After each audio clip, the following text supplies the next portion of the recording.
Good evening, everyone. Your first forecast is brought to you by Stored at Home Rent-to-Own Portable Buildings in Gina. It was an absolutely gorgeous day out there. Plenty of sunshine, and we're going to see more of it as we head into the early part of the weekend. But temperatures will be a lot warmer this weekend, and so it's going to feel a little bit more like summer, especially toward the end of the weekend. But we do have rain chances to talk about, though, as we make our way into early next week. But here's a look at your weekend planner. Mainly sunny through the weekend. Clouds will increase a little bit on Sunday, and not only that, those temperatures will be climbing up. So we're talking about highs around 90 degrees, about 10 degrees above normal, and we do have rain chances returning for early next week. We'll have details on that on ABC 31 News.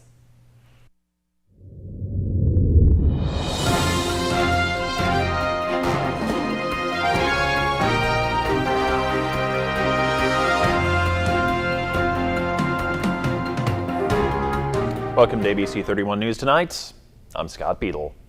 Michael is rapidly moving out to sea today, and the true extent of the storm's destruction is just beginning to be realized. The historic storm killed nearly a dozen people, and officials say a tremendous number of others remain unaccounted for where Michael made direct landfall in Mexico Beach, Florida. ABC's Elizabeth Hur has the latest in our big story tonight. Dramatic and daring rescues underway across Florida, with crews flying in a Black Hawk pulling people to safety. Search and rescue. And search teams on the ground going door to door looking for anyone who may have tried to ride out the hurricane. And St. Joe Beach is, to me, devastated. It's every house. They're off the foundations, the roads, trees everywhere. From Florida to Georgia and the Carolinas, residents who have homes to return to are starting to pick up the pieces. It's pretty devastating to a lot of people. It's going to be a long time before this place is back up and livable again. You look at the electrical infrastructure here, I mean, it's devastated. Officials calling the devastation unimaginable and the hurricane deadly. Among the killed, an 11-year-old child from Georgia and Lieutenant Brad Clark, a firefighter from Virginia. Very few people live to tell what it's like to experience storm surge. And unfortunately in this country, we seem to not learn the lesson. FEMA Director Brock Long expressing frustration, suggesting some of this devastation could be prevented with tougher state and local building codes. I hope that the country won't forget it. And that when you go back to rebuild these areas, that you do so in a resilient fashion, that we don't rebuild to the same standards. President Trump, in the meantime, promised all resources available to help these communities rebuild. And today he tweeted he will visit Georgia and Florida early next week to survey the damage. Elizabeth Hur, ABC News, Panama City, Florida. Alert bank owners help police nab a forgery suspect. Andrew Mixon is facing charges tonight. Alexandria police were called to the bank on MacArthur Drive, where employees told officers a man was attempting to cash a check. However, the bank contacted the account holder, who said he did not write that check and did not know the person attempting to cash it. Alexandria police arrest another man for forgery. They say he tried to pass a stolen check at a local grocery store last night. He's Marquis Scott. Police say they found Scott in possession of a number of checks with a woman's name on them, along with receipts showing they were processed electronically at another location. Police say Scott was also in possession of marijuana. Alexandria police arrested two men last night after they say the pair used counterfeit money to buy two TVs.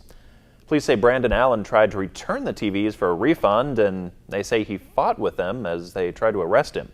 He's charged with theft and resisting an officer. Jerome Hobbs is charged with drug possession, among other things, and also had outstanding warrants. The annual White Mass for medical professionals took place today at St. Francis Xavier Cathedral.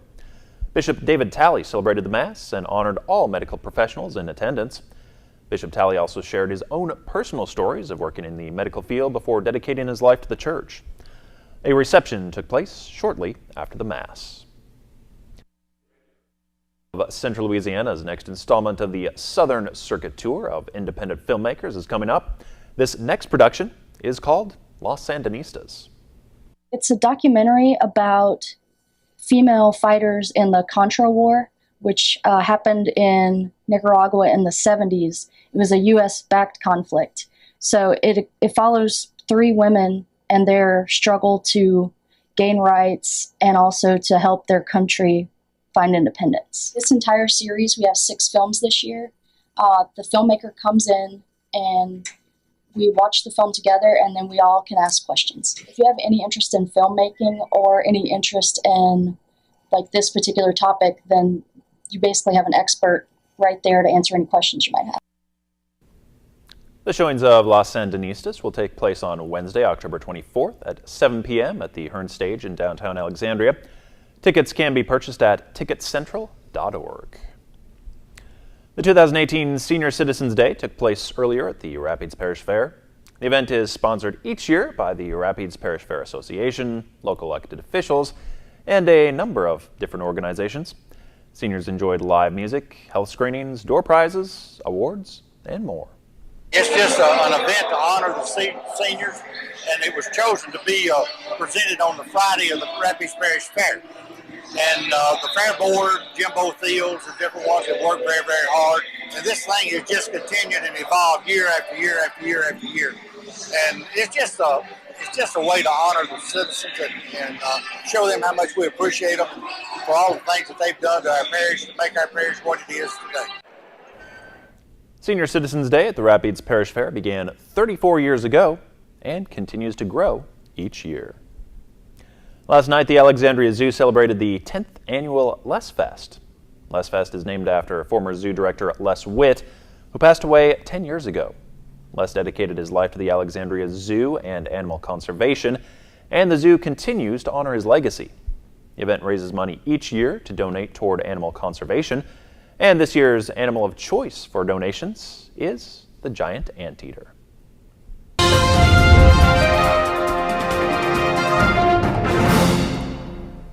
Welcome back, everyone. It's been very nice for the last couple of days with temperatures near that normal mark, and we're going to see very pleasant conditions for tomorrow, but it looks like those temperatures will really surge by the end of the weekend. So it looks like summer will be returning this weekend, but it will be very short-lived because we have a series of storm systems that will be pushing into the region. So we do have rain chances, and temperatures will be dropping by next week. But our high today was 81 degrees in Alexandria and Leesville was 79 degrees, so a pleasant fall-like day, and our dew points are in the 50s, so very comfortable conditions right now, but I'm expecting the moisture to increase by the end of the weekend ahead of our next storm system. Moisture from Sergio, of course, which made landfall in the Baja California area, will continue to move toward Texas and Oklahoma, so there's that chance of showers and thunderstorms for tomorrow. I think that will keep our high pressure that's in control of our weather will keep the rain at bay, at least for this weekend. But by Sunday, we have another system that will try to push all that moisture toward our area. And so our chances of rain will start to increase. So here's a look at your temperatures as we head into the next few days. So it's going to be about 84 degrees, mid 80s, which is just a little bit above normal for this time of year. And then we surge to around 90 degrees, which is about 10 degrees above normal.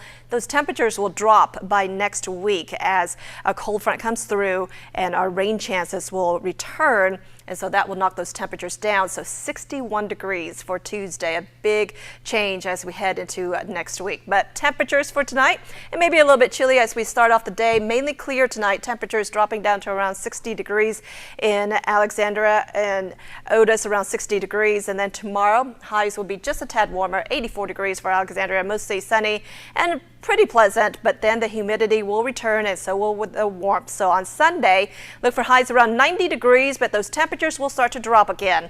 On Monday, a cold front approaches out ahead of it. We warm up to around 82 degrees, but then dropping into the 60s as that cold front pushes in drier and cooler air. So we are going to see a little bit more sunshine on Wednesday. Our high only around 62 degrees, 69 for your Thursday, and then back into the 70s as we head toward the end of next week. That's a look at your weather. Scott?